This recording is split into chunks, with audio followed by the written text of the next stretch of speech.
The next question I'd like to answer is, what can I do if my clients find it difficult to breathe while practicing Pilates? So the first thing I'd ask you is to try and answer the question as to why.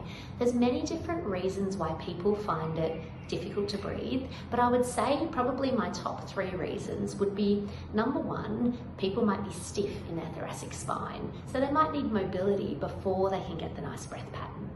Number 2, it might be that they've learned a certain breath pattern in an exercise or in sport that they've done previously, and maybe we're asking them to do it differently. So for example, if someone has practiced a lot of gymnastics and they're normally lifting their ribs up to try and get that nice posture, it might mean that they're more naturally going to breathe through the tops of their lungs. So we're of course turning that around in the way that we ask them to practice, and that can be a little bit confusing.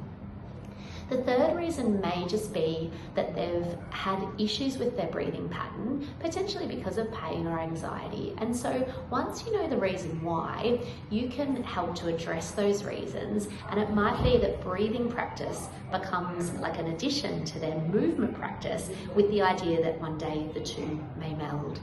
But in the interim, practically, what you might find is that approaching breathing from a sense of ensuring that they're getting some breath, that they're not holding their breath, but not focusing on it at the start, can be really useful. So that once they've then learned the motor pattern, they can then integrate the breathing into that.